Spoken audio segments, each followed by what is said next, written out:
O homem de mais sorte da Babilônia. À frente de sua caravana vem orgulhosamente montado Shahunadá, o mais importante comerciante da Babilônia. Ele gosta de roupas finas e está usando uma túnica elegante e cara. Gosta de animais de classe e está montando seu vigoroso garanhão árabe. Quem quer que o contemplasse, dificilmente adivinharia sua avançada idade. E certamente ninguém teria suspeitado de que por dentro, ele se achava bastante preocupado. A viagem desde Damasco é longa, e não tem conta as adversidades do deserto, ele não pensava nelas. As tribos árabes são ferozes e ávidas por pilhar caravanas ricas. Ele não as temia, pois seus muitos guardas montados eram uma segura proteção. O que o enchia de inquietação era o jovem a seu lado, que estava trazendo de Damasco.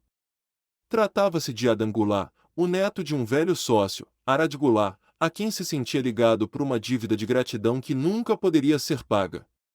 Gostaria de fazer algo pelo rapaz, mas quanto mais pensava nisso, mais lhe parecia difícil por causa do próprio jovem. Vendo os anéis e os brincos do jovem, pensou de si para consigo: ele acha que joias são para homens, embora tenha o mesmo rosto enérgico do avô. Mas este não usava túnicas tão berrantes. Procurei, porém, trazê-lo na esperança de ajudá-lo a começar por si mesmo e livrar da ruína, o que seu pai tem feito da herança deles. Adangulá tirou-o de seus pensamentos. Por que trabalha tão arduamente, acompanhando sempre sua caravana em longas viagens? Nunca arranja tempo para gozar a vida? Gozar a vida? Repetiu Shahunadá, sorrindo.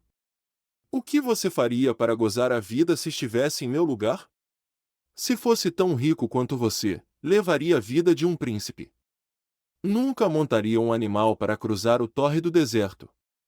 Gastaria os ciclos tão rapidamente quanto viessem para minha bolsa. Usaria as mais caras túnicas e as joias mais raras.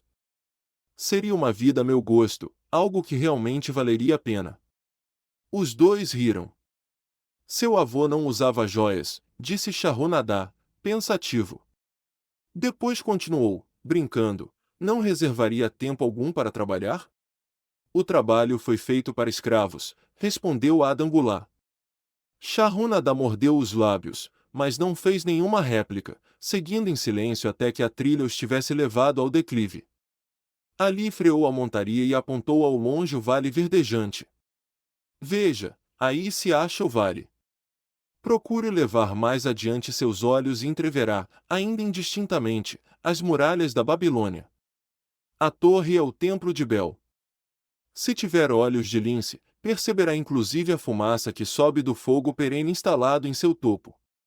A Babilônia é assim? Sempre almejei conhecer a mais rica cidade em todo o mundo, comentou Adangulá. A Babilônia, onde meu avô começou sua fortuna. Quem dera ele ainda estivesse vivo. Não deveríamos ser tão apressados. Por que deveria o espírito dele ficar na terra além do tempo que lhe foi reservado? Você e seu pai podem muito bem prosseguir as boas coisas que ele fez. Ai de mim, nenhum de nós dois possui os talentos de meu avô. Nem papai nem eu conhecemos seu segredo para atrair os dourados ciclos. Shahunadá não respondeu, mas pensativo, afrouxou a rédea e deixou sua montaria descer o declive na direção do vale. Atrás dele seguia a caravana numa nuvem de poeira avermelhada. Algum tempo depois alcançavam a estrada real e dobravam ao sul, através das fazendas irrigadas. 3 velhos homens arando um campo despertaram a atenção de Shahunadá. Pareciam estranhamente familiares. Que coisa mais ridícula! Ninguém passa 40 anos depois por um campo, e encontra os mesmos homens arando o terreno. Mas alguma coisa dentro de si dizia que eram eles. Um, com uma força incerta, manejava o arado. Os outros conduziam com grande dificuldade os bois, batendo-lhes inutilmente com seus cajados para obrigá-los a continuar puxando. 40 anos atrás tinha invejado esses homens. Com que felicidade teria então trocado de lugar com eles? Mas que diferença agora! Olhou com orgulho para trás, apreciando a caravana que o seguia, com seus camelos e burros criteriosamente escolhidos, abarrotados de mercadorias valiosas trazidas de Damasco. E tudo isso era apenas uma parte de todos os seus bens. Ele apontou para os homens que trabalhavam a terra e disse: continuam arando o mesmo terreno onde se encontravam há 40 anos. E o que parece, mas por que acha que são os mesmos? Eu os vi ali uma vez, respondeu Shahronadá. As recordações passaram como um raio por sua mente. Por que não podia enterrar o passado e viver o presente? E então viu, como numa imagem, o rosto sorridente de Arad-Gulá. A barreira entre ele mesmo e o cínico jovem a seu lado dissolveu-se. Mas como podia ajudar um jovem infatuado como este, com suas ideias de perdulário e as mãos cheias de joias? Podia oferecer trabalho à vontade para homens com boa disposição, mas não para aqueles que se presumiam superiores demais para exercerem um determinado ofício. Entretanto, devia a Arad-Gulá a obrigação de fazer realmente alguma coisa, não uma tentativa sem entusiasmo. Ele e Arad-Gulá nunca tinham agido desse modo, não eram dessa espécie de homens. De repente veio-lhe à cabeça um plano, havia objeções. Tinha que levar em conta sua própria família e sua posição. Seria uma coisa cruel e agressiva. Homem de decisões rápidas, pôs de lado as objeções e resolveu agir. Estaria interessado em saber como seu conceituado avô e eu mesmo formamos uma sociedade que se mostrou bastante lucrativa? Perguntou ele. Por que não me conta só como conseguiu os dourados ciclos? É tudo o que preciso saber, aparou o jovem. Shahronadá ignorou a resposta e continuou: vamos começar por esses homens que vimos trabalhando a terra. Eu podia ter então a sua idade. Quando a coluna em que me encontrava se aproximou, o velho e bom Meguido, o fazendeiro, zombou da maneira desajeitada com que eles usavam os instrumentos. Meguido estava acorrentado junto a mim. Olhe para esses companheiros preguiçosos, protestou ele. O que maneja o arado não faz o menor esforço para abrir sulcos profundos, nem os batedores conseguem manter os bois na linha certa. Como podem esperar uma boa colheita arando de tal forma? Disse que Meguido estava acorrentado a você? Perguntou Adangulá, surpreso. Sim, com argolas de bronze em volta do pescoço e um pedaço de pesada corrente entre nós. A seu lado achava-se Zabado, o ladrão de ovelhas. Tinha-o conhecido em Arrom. No final, vinha um homem a quem chamávamos de pirata, pois não nos dissera seu nome. Pensamos tratar-se de um marujo, porque trazia no peito uma tatuagem de serpentes entrelaçadas à moda do mar. A coluna era assim constituída para que os homens andassem de 4 em 4. Você estava acorrentado como um escravo? Perguntou Adangulá, sem acreditar. Seu avô não lhe contou que eu já fui um escravo? Ele sempre falou sobre você, mas nunca insinuou nada a esse respeito. Ele era um homem a quem se podia confiar os mais íntimos segredos. Creio que também posso confiar em você, não é mesmo? Shahronadá olhou-o diretamente nos olhos.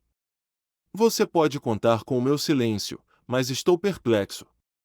Conte-me como chegou a ser um escravo. Shahronadá deu de ombros. Qualquer homem pode acordar numa bela manhã como um escravo. Foi uma casa de jogo e o excesso de bebida que me trouxeram tal desgraça. Fui vítima das imprudências de meu irmão. Numa briga, ele matou seu amigo de copo. Meu pai me entregou à viúva, desesperado para proteger meu irmão contra o braço da lei. Como depois ele não tivesse conseguido dinheiro suficiente para libertar-me, a mulher, raivosa, me vendeu para um mercador de escravos. Que vergonha e injustiça! Protestou Adangulá. Mas, diga-me, como conseguiu ganhar a liberdade? Calma, chegaremos lá. Ouça primeiro a história. Quando passamos, esses homens que estavam trabalhando na terra, zombaram de nós. Um deles tirou o chapéu rasgado da cabeça e fez uma mesura, quase gritando: Bem-vindos à Babilônia, hóspedes do rei. Ele os espera nas muralhas da cidade, onde o banquete é farto, tijolos de lama e sopa de cebolas. E todos eles riram ruidosamente. Pirata encolerizou-se e xingou-os. Que querem dizer com isso? Que o rei nos espera nas muralhas? Perguntei-lhe. Que vamos para as muralhas da cidade carregar tijolos, até que nossas costas se quebrem. Talvez eles o surrem até a morte antes que os próprios tijolos acabem com você. Mas eu não deixarei que me batam. Eu os matarei. Megiddo tomou a palavra. Não faz sentido para mim a ideia de ambos batendo em escravos diligentes, dispostos ao trabalho, até a morte. Os amos gostam de bons escravos e tratam-nos bem. Quem quer trabalhar pesado? Comentou Zabado. Esses homens aí curvados ao arado são sujeitinhos espertos. Não estão quebrando as próprias costas. Só fazem de conta que estão dando duro. Você não prospera usando de malandragem, protestou Megiddo. Se conseguir lavrar 1 hectare, terá sido um bom dia de trabalho, e o amo reconhece isso. Mas, se lavrar apenas a metade, isso prova que fez corpo mole no serviço. Eu não faço hora, gosto de trabalhar e gosto de fazer um bom trabalho, pois o trabalho é o melhor amigo que já conheci. Ele me deu todas as boas coisas que já tive, minha fazenda, meu gado leiteiro, minhas colheitas, tudo. Vejam só quem fala, e onde estão essas boas coisas agora? Zombou Zabado. Imagino ser muito melhor continuar vivo e arranjar-se sem trabalho. Veja o meu exemplo, se formos vendidos para perder o couro nas muralhas, serei destinado ao transporte de sacos d'água ou algum outro trabalho fácil, enquanto você, que gosta de pegar no pesado, estará quebrando as costas de tanto carregar tijolos. Com um riso idiota, ficou em silêncio de novo. O terror apoderou-se de mim naquela noite. Não pude conciliar o sono. Aproximei-me da corrente mestra, e quando os outros dormiam, atraí a atenção de Godoso, que era o primeiro a ficar de vigia. Ele era um daqueles bandidos árabes, espécie de tratante, que além de roubar o dinheiro da vítima, não hesita igualmente em cortar-lhe a garganta. Diga-me, Godoso, sussurrei, quando chegarmos à Babilônia, seremos vendidos para trabalhar nas muralhas? Por que quer saber? Perguntou ele, cautelosamente. Mas não está vendo logo, insisti. Sou jovem, quero viver. Não quero trabalhar nem ser espancado até a morte nas muralhas. Tenho alguma chance de encontrar um bom amo? Ele sussurrou de volta, vou lhe contar uma coisa. Você é um bom camarada, não perturba Godoso. Estive muitas vezes no mercado de escravos. Agora, ouça. Quando os compradores aparecerem, diga-lhes que é um bom trabalhador e que gosta de trabalhar muito para um bom amo. Faça com que eles queiram comprá-lo. Do contrário, já no outro dia estará carregando tijolos. Dando um duro dos diabos. Depois que ele se afastou, deitei-me na areia quente, olhando as estrelas e pensando em trabalho. Megiddo teimara que este era o seu melhor amigo, muito me surpreenderia se eu também viesse a ter a mesma opinião. Certamente teria, se o trabalho me livrasse de tudo aquilo. Quando Megiddo acordou, contei-lhe baixinho minhas boas novas. Era nosso único raio de esperança quando nos pusemos em marcha para a Babilônia. No final da tarde aproximamo-nos das muralhas e pudemos ver as fileiras de homens, como formigas negras, subindo e descendo ladeiras íngremes. De mais perto ainda, ficamos impressionados com os milhares de homens trabalhando, alguns estavam cavando no fosso, outros confundiam-se com a sujeira dos tijolos de lama. O maior número carregava os tijolos em imensos cestos, através das trilhas escarpadas até os pedreiros. Inspetores praguejavam contra os retardatários, e desciam o chicote de couro de boi, nas costas daqueles que não conseguiam ficar em linha. Víamos os pobres companheiros vacilarem esgotados, e caírem sob o peso de seus cestos, incapazes de tornarem a levantar-se. Se a chicotada alcançava-lhes os pés, eles eram arrastados para o lado dos caminhos e deixados ali, contorcendo-se de dor. Logo seriam dragados para baixo, a fim de juntar-se a outros corpos jogados ao lado da estrada, esperando uma sepultura ímpia. Quando vi o pavoroso espetáculo, tremi da cabeça aos pés. Então era isso que esperava o filho de meu pai se não fosse vendido no mercado. Godoso tinha falado com razão. Fomos conduzidos através dos portões da cidade até a prisão dos escravos, e na manhã seguinte levados para a praça do mercado. Ali o resto dos homens achava-se petrificado de medo, e só o chicote de nosso guarda pôde convencê-los a adiantar-se, para serem examinados pelos compradores. Megiddo e eu mesmo falávamos avidamente com qualquer homem a quem se nos permitia dirigirmos-nos. O negociante de escravos chamou soldados da guarda real, que algemaram o pirata e brutalmente o açoitaram quando ele protestou. Assim que o carregaram dali, senti uma grande pena dele. Megiddo percebeu que logo seríamos separados. Quando nenhum comprador se achava por perto, ele me falava com veemência para deixar marcado em minha mente, como o trabalho seria valioso para mim no futuro. Alguns homens o odeiam. Fazem dele um inimigo. É melhor tratá-lo como um amigo, aprender a gostar dele.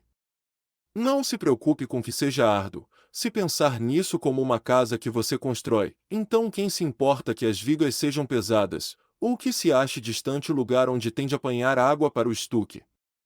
Prometa-me, rapaz, que se tiver um amo, vai trabalhar para ele o mais arduamente que puder. Se ele não apreciar tudo quanto você faz, não se preocupe. Lembre-se, o trabalho bem feito traz satisfação a quem quer que o tenha realizado e torna o homem melhor.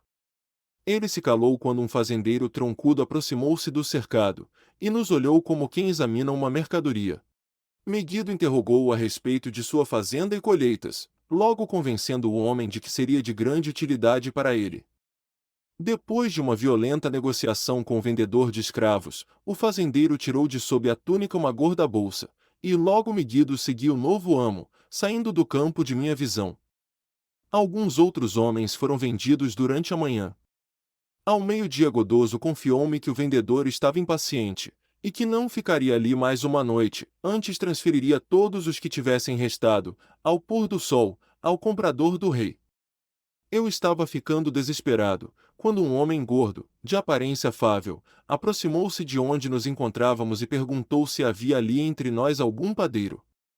Cheguei para perto dele, dizendo: "Por que deveria um bom padeiro como você procurar outro padeiro de talentos inferiores? Não seria mais fácil ensinar a um homem decidido como eu, os seus preciosos talentos? Olhe para mim, sou jovem, forte e amante do trabalho. Dê-me uma chance, e farei o impossível para ganhar ouro e prata para o seu bolso." Ele ficou impressionado com minha boa disposição e começou a negociar com o vendedor, que não tinha reparado em mim desde que me comprara, mas que agora gabava com eloquência minhas habilidades, saúde e boa constituição. Senti-me como um boi gordo sendo vendido a um açougueiro. Por fim, para minha alegria, o negócio foi fechado. Saí dali seguindo meu novo mestre, achando que era o homem de mais sorte na Babilônia. O novo lar era muito a meu gosto. Nananide, meu amo, ensinou-me a moer a cevada na pedra redonda que ficava no pátio, a pôr e acender a lenha no forno, e a reduzir a um pó finíssimo a farinha de gergelim para os bolinhos de mel. Eu tinha um leito no barracão onde eram guardados os cereais. Uma velha escrava que servia como governanta, Svasti, alimentava-me convenientemente e estava satisfeita com minha boa vontade em ajudá-la nas tarefas mais duras. Ali estava a chance há muito esperada de mostrar-me útil ao meu amo, e quisessem os deuses, de encontrar um meio para ganhar a liberdade. Pedi a Nananad que me ensinasse a fazer a massa do pão e assá-lo. Foi o que ele fez, muito animado com o meu interesse. Mais tarde, quando já dominava esse terreno, aprendi a preparar e assar os bolinhos de mel. A possibilidade de ócio encantou meu dono, mas Svasti balançava a cabeça, desaprovando. "Não trabalhar é uma coisa ruim para qualquer homem", declarou ela. Achei que já era tempo de pensar numa maneira de começar a obter dinheiro, para comprar minha liberdade. Como a feitura dos pães encerrava-se ao meio-dia, julguei poder contar com a aquiescência de Nananide, se eu encontrasse uma ocupação lucrativa para a parte da tarde e que ele não se importaria em dividir comigo os meus próprios ganhos. Tive a seguinte ideia: por que não assar uma quantidade maior de bolinhos de mel, e vendê-los a homens famintos nas ruas da cidade? Apresentei o plano a Nananide, dizendo-lhe: se eu puder usar minhas tardes, depois que os pães estiverem assados, a fim de ganhar dinheiro para você, não lhe bastará senão dividir os ganhos comigo, para que eu possa ter o meu próprio dinheiro, e gastá-lo com essas coisas que todo homem deseja e precisa. Mais do que justo, concordou ele. Quando lhe falei sobre o plano de vender nas ruas nossos bolinhos de mel, ele logo se entusiasmou com a ideia. Eis o que faremos, sugeriu. Você venderá cada 2 bolinhos por uma moeda de cobre. Metade das moedas ficará comigo para pagar pela farinha, o mel e a lenha para o forno. Dividiremos o que sobrar meio a meio. Fiquei muito feliz com seu generoso oferecimento, que me permitiria guardar para mim 1/4 das vendas. Naquela noite trabalhei até tarde, para fazer uma bandeja onde empilhar os bolinhos. Nana Naide me deu uma de suas túnicas usadas, para me mostrar apresentável, e Svasti ajudou-me a remendá-la e lavá-la. No dia seguinte assei uma quantidade extra de bolinhos de mel. Ficaram tostadinhos e tentadores sobre a bandeja, e percorri as ruas apregoando minha mercadoria. No princípio, ninguém pareceu interessado, e isso me deu um grande desânimo. Prossegui, e já pelo final da tarde, à medida que as pessoas ficavam esfomeadas, os bolinhos começaram a sair, e logo minha bandeja ficou vazia. Nana Naide revelou-se contente com o meu sucesso, e de bom grado pagou minha parte. Eu exultava com minhas moedas de prata. Megiddo tinha razão quando afirmava que um amo apreciava o bom trabalho de seus escravos. Nessa noite, eu estava tão exultante com meu êxito que quase não pude conciliar o sono, tentando imaginar a soma total dos ganhos em um ano, e de quantos anos precisaria para comprar minha liberdade. Como saía todos os dias com minha bandeja repleta de bolinhos, logo arranjei fregueses certos. Um destes não era outro senão seu avô, Arad Gullah. Ele era um comerciante de tapetes e vendia para as donas de casa, indo de uma ponta a outra da cidade, acompanhado por um burro abarrotado de tapetes, e um escravo negro para desdobrá-los. Ele comprava 2 bolinhos para si mesmo, e 2 outros para o escravo, sempre se detendo para conversar comigo enquanto os comia. Seu avô disse-me um dia uma coisa que nunca mais esquecerei. Gosto dos seus bolinhos, meu jovem, mas muito mais da maneira refinada com que você os oferece. Esse espírito de iniciativa pode levá-lo longe na estrada do sucesso. Mas como pode entender, Adam Gullah, o que tais palavras de encorajamento podem significar para um escravo ainda jovem, sozinho numa grande cidade, lutando com tudo o que tinha em si para encontrar um modo de livrar-se das humilhações? À medida que os meses passavam, eu ia economizando cada vez mais os meus trocados. Meu alforje preso ao cinto ia começando a ganhar um peso bem rápido.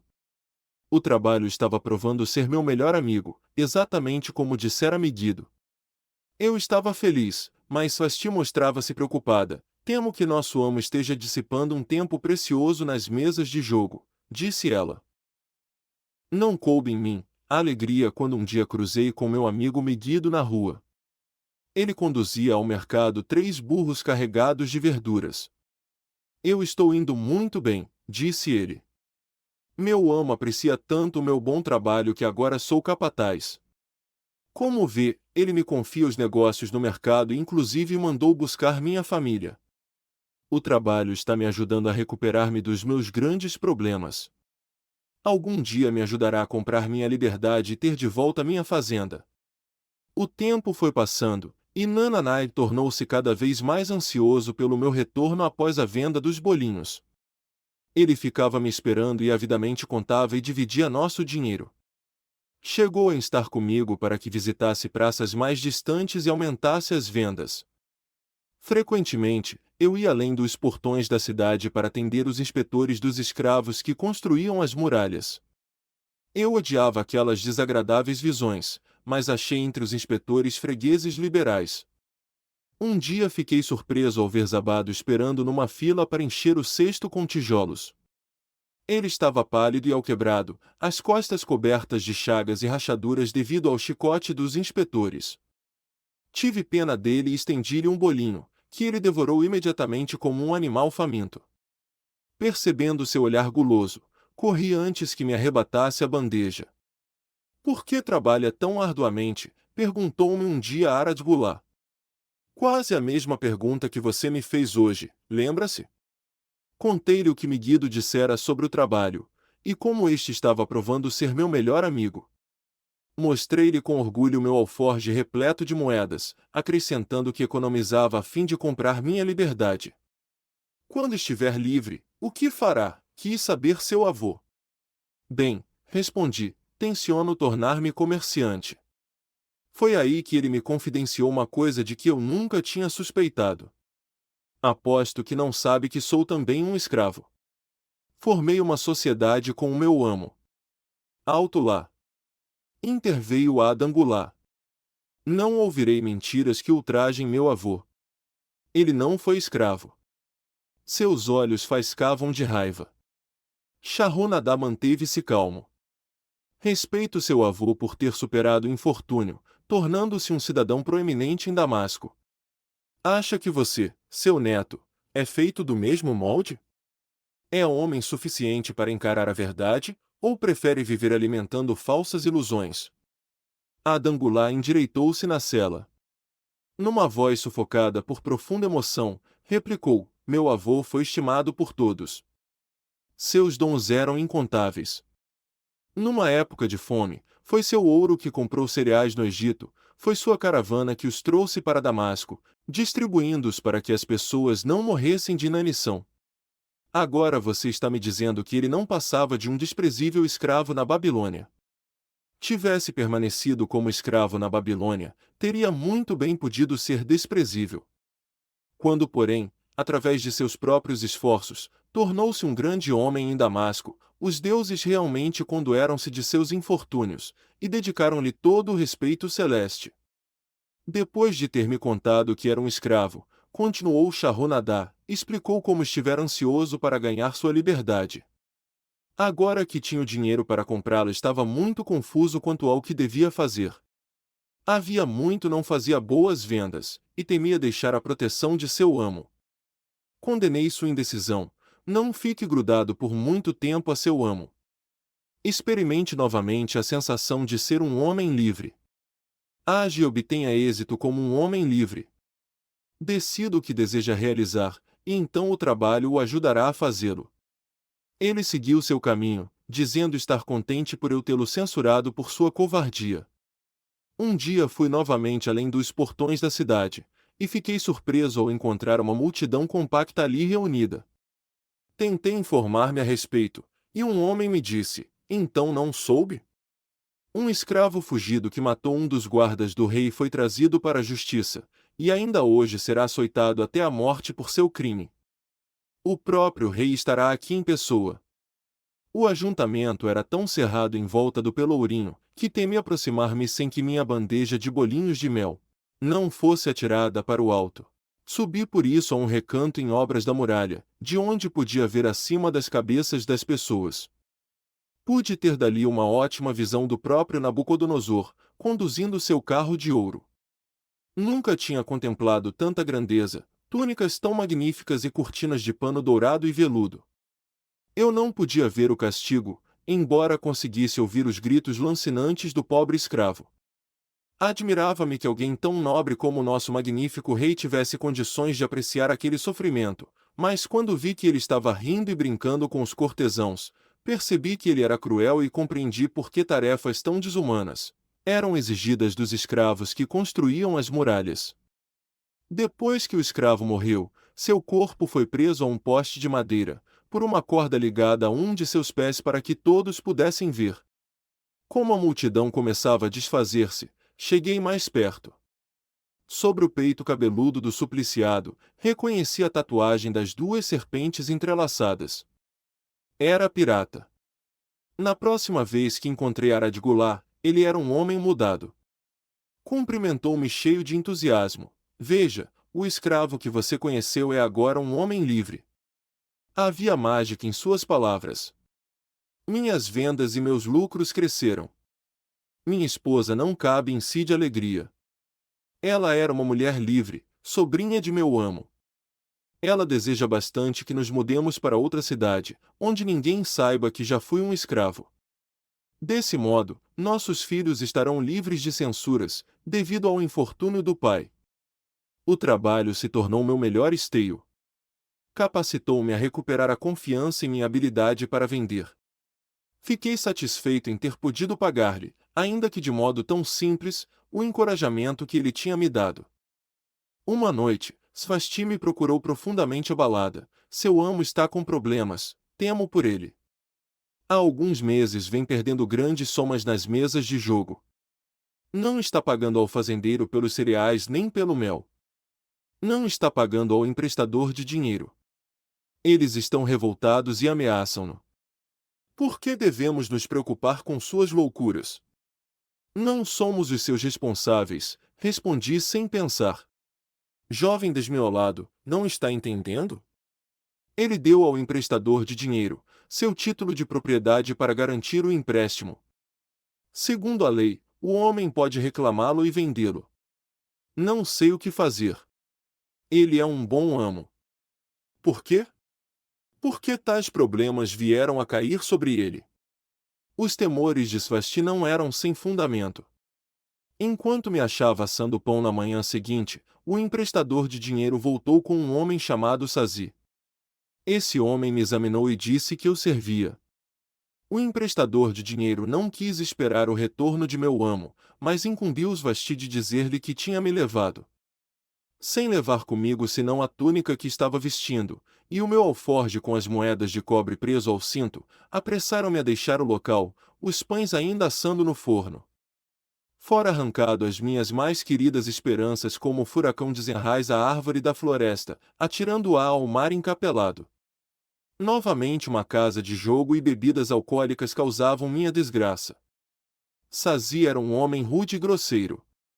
Quando cruzava comigo a cidade, falei-lhe sobre os bons serviços que tinha prestado a Nana Knight, e disse-lhe que ele poderia esperar o mesmo tratamento. Sua resposta foi totalmente desencorajadora. Não gosto deste trabalho. Meu amo não gosta dele. O rei determinou que ele me destinasse à construção de uma seção do Grande Canal. O amo me pediu que comprasse mais escravos, trabalhasse arduamente, e acabasse rápido com a obra. Ora, como pode algum homem acabar rapidamente uma obra grande como aquela? Imagine um deserto sem árvore alguma, apenas pequenos arbustos e um sol queimando com tal fúria que a água em nossos barris já não prestava, de tão quente, para matar nossa sede. Imagine agora filas de homens descendo aos profundos buracos escavados, e dali trazendo pesados cestos de areia fofa através de caminhos poeirentos, da manhã até a noite. Imagine a comida servida em gamelas, onde todos comiam juntos, como porcos. Não tínhamos tendas, nem palha para as camas. Foi essa a situação em que me achei. Enterrei meu alforje num lugar marcado, meio descrente de que no futuro viesse a desencavá-lo. Nos primeiros tempos trabalhei com boa vontade, mas à medida que os meses se arrastavam, senti meu ânimo fraquejar. Então a febre tomou conta do meu corpo exausto. Perdi o apetite e mal podia levar à boca pedaços de carneiro e verduras. À noite via-me completamente vencido pela insônia. Em minha desgraça perguntava-me se o plano desabado não era mesmo o melhor, fazer corpo mole para não condenar o próprio corpo ao esmorecimento. Depois lembrei-me da última visão que tive dele, e convenci-me de que o velho camarada estava errado. Meus pensamentos voltaram-se para a pirata, e toda aquela amargura, e me perguntei se também podia ser justo brigar e matar. A recordação de seu corpo ensanguentado me mostrou que seu plano não tinha a menor serventia. Lembrei-me então da última vez em que vi Megiddo. Suas mãos mostravam calos imensos devido a trabalho árduo, mas seu coração era leve e havia contentamento em seu rosto. Seu plano era o melhor. Mas eu tinha tanta disposição para o trabalho quanto Megiddo, ele podia não ter trabalhado tão duro quanto eu. Por que o meu trabalho não me trouxe felicidade e sucesso? Era o trabalho que trazia felicidade a Megiddo, ou isso acontecia devido à intervenção dos deuses? Estaria escrito que eu devia trabalhar a vida inteira sem a satisfação de meus desejos, sem felicidade ou sucesso. Todas essas questões misturavam-se em minha cabeça, e eu não encontrava uma resposta sequer. Realmente, eu me achava lamentavelmente confuso. Vários dias depois, quando já parecia que me encontrava no limite de minha resistência, ainda sem atinar com qualquer solução, Sazi me procurou. Um mensageiro veio em nome de meu mestre, buscar-me para me levar de volta à Babilônia. Desenterrei meu precioso alforje, enrolei-me nos restos andrajosos de minha túnica e segui caminho, montado atrás do mensageiro. À medida que progredíamos, os mesmos pensamentos de um furacão atirando-me de um lado para outro, assaltaram meu cérebro nervoso. Eu parecia estar vivendo as misteriosas palavras de uma canção de Arrou, minha cidade natal, atacando um homem como um redemoinho, conduzindo-o como uma tempestade, cujo curso ninguém pode seguir, cujo destino ninguém pode prever. Estava destinado a ser sempre punido em razão de algo que desconhecia? Que novas desgraças e decepções me aguardavam! Quando entramos no pátio da casa de meu mestre, imagine minha surpresa quando vi Arad-Gulá me esperando. Ele me ajudou a descer e me abraçou, como a um irmão há muito desaparecido. Quando nos pusemos a andar em direção ao interior da casa, quis ir atrás dele como um escravo deve seguir o amo, mas ele não me permitiu fazê-lo. Passou o braço pelo meu ombro, dizendo: procurei-o por toda parte. Quando já me dava por vencido, encontrei Svasti, que me falou sobre o emprestador de dinheiro, que me conduziu até seu nobre dono. As negociações foram difíceis, por causa dele, que ainda me fez pagar um preço exorbitante, mas você merecia todos os sacrifícios. Sua filosofia e iniciativa foram minha inspiração para esse novo sucesso. A filosofia de Megiddo, não minha, atalhei. A filosofia de Megiddo e sua. Graças a ambos, estamos indo a Damasco, e eu preciso de você como meu sócio. Veja, exclamou ele, em um momento você será um homem livre. Dizendo isso, retirou de sob a túnica a tabuinha de argila onde estava gravado meu título de propriedade. Levantou-a acima da cabeça e arremessou-a contra o chão de pedras. Com satisfação, esmagou com os pés os fragmentos até que se reduzissem a pó. Lágrimas de gratidão encheram-me os olhos. Eu sabia que era o homem de mais sorte na Babilônia. Como vê, o trabalho, no tempo de minhas maiores desgraças, provou ser meu melhor amigo.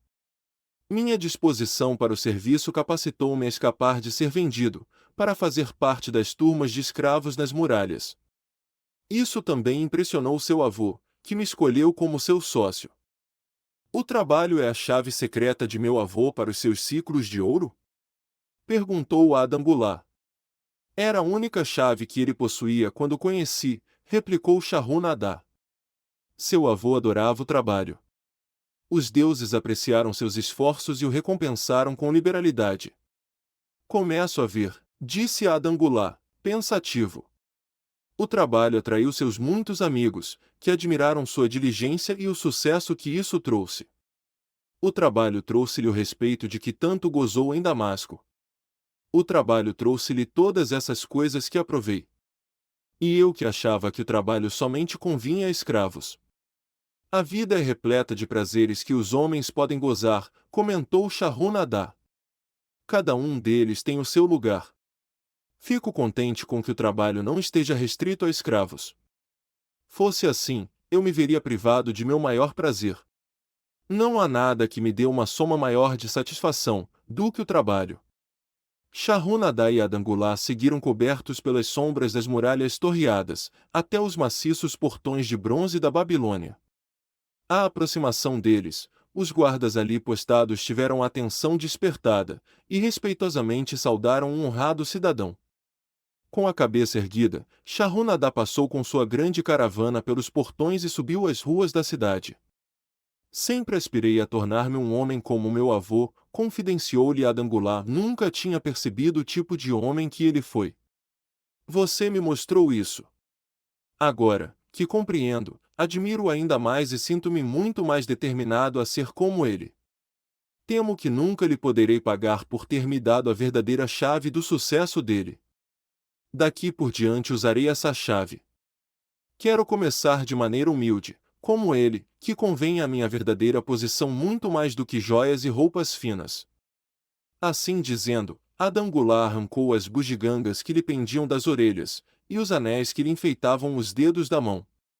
Freando o cavalo, foi ficando um pouco para trás, até que voltou a seguir em frente, cheio de respeito, mas atrás do líder da caravana. Um esboço histórico da Babilônia.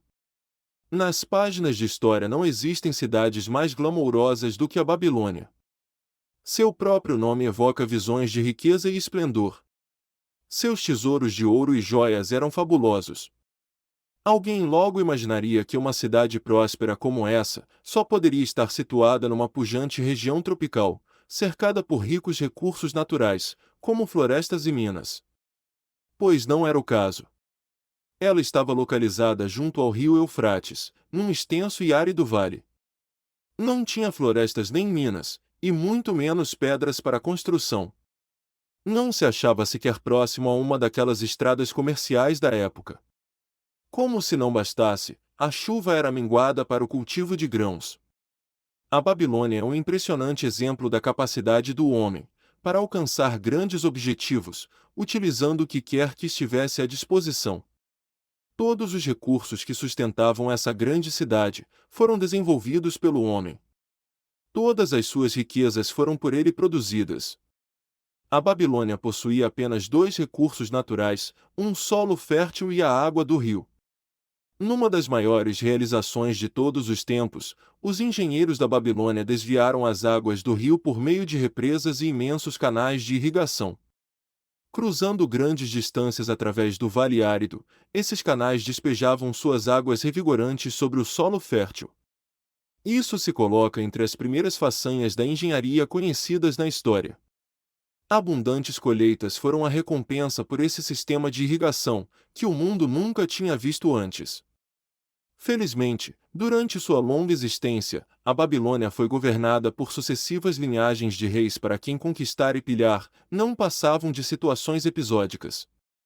Embora se tivesse empenhado em muitas guerras, a maioria era de natureza local e na maior parte das vezes, buscavam conter a investida de ambiciosos conquistadores de outras regiões, que cobiçavam seus fabulosos tesouros.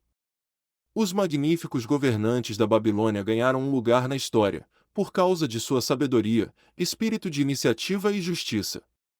A Babilônia não produziu monarcas pomposos que ansiassem por conquistar o mundo conhecido, para que todas as nações pudessem homenagear seu egotismo. Como cidade, a Babilônia não existe mais. Quando essas estimulantes forças humanas, que a construíram e mantiveram por milhares de anos se dissiparam, ela logo se tornou uma ruína desabitada. Sua localização fica na Ásia, a cerca de 600 milhas a leste do Canal de Suez, bem ao norte do Golfo Pérsico. Sua latitude é mais ou menos 30 graus acima do Equador, praticamente a mesma de Yuma, no Arizona. O clima é parecido com o dessa cidade americana, quente e seco. Hoje o Vale do Eufrates, antes uma populosa região de próspera agricultura, não passa de um deserto árido batido pelo vento. Uma vegetação rala de arbustos luta para sobreviver contra as tempestades de areia. Lá se foram os campos férteis, as gigantescas cidades e as grandes caravanas de ricas mercadorias. Bandos nômades de árabes, levando uma vida difícil com seus pequenos rebanhos, são seus únicos habitantes. Tem sido assim desde o começo da era cristã. Colinas de terra semeiam o vale. Durante séculos, os viajantes acostumaram-se a considerá-las desse modo. A atenção dos arqueólogos foi finalmente despertada, devido a pedaços de cerâmica e de tijolos que começaram a aparecer depois de ocasionais aguaceiros. Expedições financiadas por museus americanos e europeus foram enviadas ao local para fazer escavações e ver o que podia ser achado. Pais e picaretas logo provaram que essas colinas eram antigas cidades. Cidades sepultadas, não haveria talvez melhor expressão para elas. A Babilônia era um desses achados. Durante algo em torno de 20 séculos, os ventos espalharam sobre ela a poeira do deserto. Construídas originalmente de tijolos, suas muralhas muito expostas tinham se desintegrado, caindo mais uma vez por terra. Assim é a Babilônia, a faustosa cidade, em nossos dias. Um amontoado de sujeira por tanto tempo abandonado, que nenhuma pessoa viva chegou sequer a saber seu nome, até que foi descoberta através da cuidadosa remoção dos restos seculares, de ruas e dos escombros de seus nobres templos e palácios. Muitos cientistas consideram a civilização babilônica, e há de outras cidades no vale como as mais antigas entre aquelas que possuem um registro definido. Datas positivas assinalam um recuo de 8.000 anos. Um fato interessante nessa conexão é o meio usado para determinar essas datas. Soterradas nas ruínas da Babilônia, encontraram-se descrições de um eclipse do Sol. Astrônomos modernos calcularam prontamente a época em que tal eclipse visível na Babilônia ocorreu, e então estabeleceram uma conhecida relação entre o calendário deles e o nosso. Conseguimos, portanto, provar que há 8.000 anos os sumerianos, que habitaram a Babilônia, viveram em cidades muradas. Mas só podemos conjecturar sobre quantos séculos antes essas cidades existiram. Seus habitantes não eram meros bárbaros vivendo dentro de suas muralhas protetoras. Eram um povo culto e educado. Até onde pelo menos a história escrita pode chegar, eles foram os primeiros engenheiros, os primeiros astrônomos, os primeiros matemáticos, os primeiros financistas e o primeiro povo a ter uma linguagem escrita. Já fizemos menção aos sistemas de irrigação que transformaram o Vale Árido num paraíso agrícola. O que restou desses canais pode ainda ser acompanhado, embora quase todos estejam completamente cobertos pela areia acumulada. Alguns eram tão grandes, que quando sem água, uma dúzia de cavalos poderia correr lado a lado sobre o seu leito. Em tamanho, não ficam nada a dever aos maiores canais do Colorado e de Utah. Além de irrigarem as terras do vale, os engenheiros babilônicos realizaram um outro projeto de similar magnitude.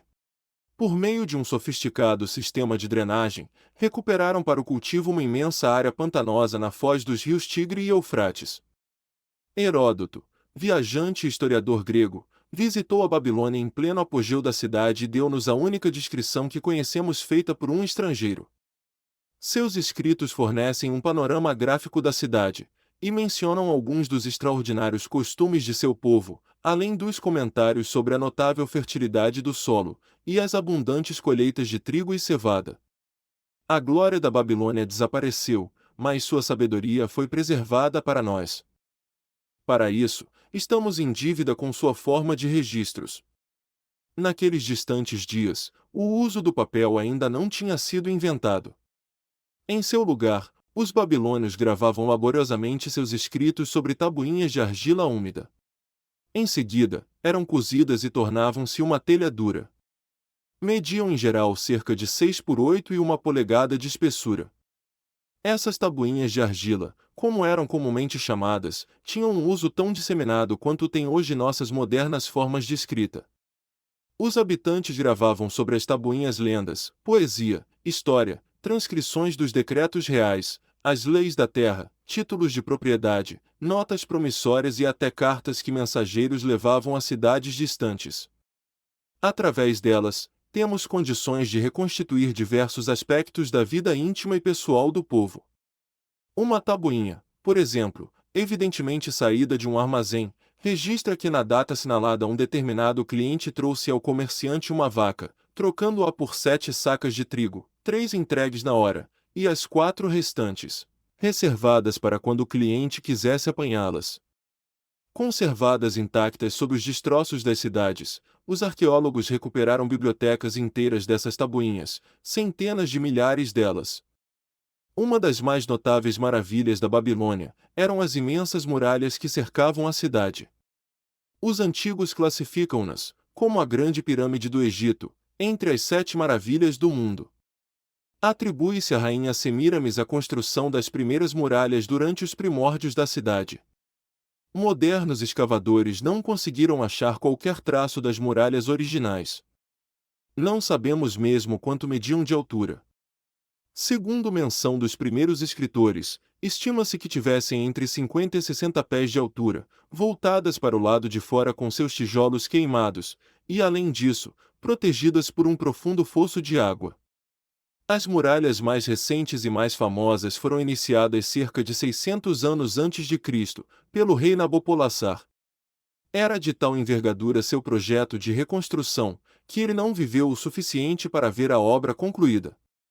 Esta foi continuada por seu filho, Nabucodonosor, cujo nome é bastante familiar na história bíblica. A altura e a extensão dessas últimas muralhas desafiam a própria credulidade. Autores idôneos julgam que elas alcançassem a altura de 160 pés, o equivalente a um moderno prédio de escritórios de 15 andares. Sua extensão total estaria estimada entre 9 e 11 milhas. Tão amplo era o topo que uma carruagem de 6 cavalos podia ser conduzida sobre ele. Muito pouco resta agora dessa tremenda estrutura, alguns pedaços das fundações e o fosso. Além das devastações provocadas pelos elementos naturais, os árabes completaram a destruição, carregando os tijolos para construírem suas próprias casas. Contra as muralhas da Babilônia marcharam, sucessivamente, os exércitos vitoriosos de quase todos os triunfadores dessa época de guerras de conquista. Uma hoste de reis assediou Babilônia, mas sempre em vão. E não se deve considerar levianamente os exércitos desses dias.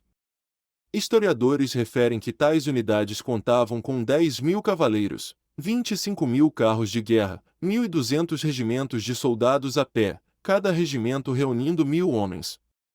Compreende-se que se precisasse de 2 ou 3 anos de preparação, para organizar os materiais de guerra e conseguir provisões suficientes para os propósitos das expedições. A Babilônia parecia organizada como uma cidade moderna. Havia ruas e lojas. Vendedores ambulantes ofereciam suas mercadorias através dos distritos residenciais. Sacerdotes oficiavam em magníficos templos. Dentro da cidade havia um encrave cercado para os palácios reais, com muros tão altos, segundo se diz, como as muralhas que circundavam a própria cidade. Os babilônios eram hábeis nas artes. Estas incluíam a escultura, a pintura, a tecelagem, a ourivesaria, a manufatura de armas e os implementos agrícolas. Seus joalheiros criaram objetos belos e artísticos. Muitas amostras foram recuperadas das sepulturas de seus ricos cidadãos, e podem agora ser vistas nos principais museus do mundo. Num período realmente remoto em que o restante do mundo estava ainda cortando árvores com machados de pedra, ou usando na caça e na guerra lanças e flechas com pontas de sílex, os babilônios já conheciam machados, lanças e flechas com pontas de metal. Os babilônios eram financistas e homens de negócios talentosos. Até onde podemos saber, foram os inventores do dinheiro como meio de troca, das notas promissórias e dos títulos de propriedade escritos. A Babilônia nunca foi invadida por exércitos hostis, até cerca de 540 anos antes do nascimento de Cristo. Mesmo assim, suas muralhas não foram tomadas. A história da queda da Babilônia é mais extraordinária. Ciro, um dos maiores conquistadores daquele período, pretendia atacar a cidade e esperava vencer suas muralhas inexpugnáveis. Conselheiros de Nabonido, o rei da Babilônia, persuadiram-no a sair ao encontro de Ciro, e dar-lhe combate sem esperar que a cidade fosse sitiada. Derrotado o exército babilônico, este abandonou a cidade. Consequentemente, Ciro encontrou os portões abertos e transpô-los sem qualquer resistência. A partir daí o poder e o prestígio da cidade foram aos poucos minguando, até que, no curso de algumas centenas de anos, ela se viu finalmente abandonada, entregue à própria sorte, transformada mais uma vez, pelos ventos e tempestades, na terra deserta sobre a qual sua grandeza foi originalmente construída. A Babilônia caiu, nunca mais se ergueu, mas nossa civilização tem grandes dívidas com ela. Os íons do tempo cobriram de areia os altivos muros de seus templos, mas a sabedoria da Babilônia permanece. Parabéns por ouvir até o final esse audiobook. Se gostou, se inscreva no canal Cesar Audiobooks.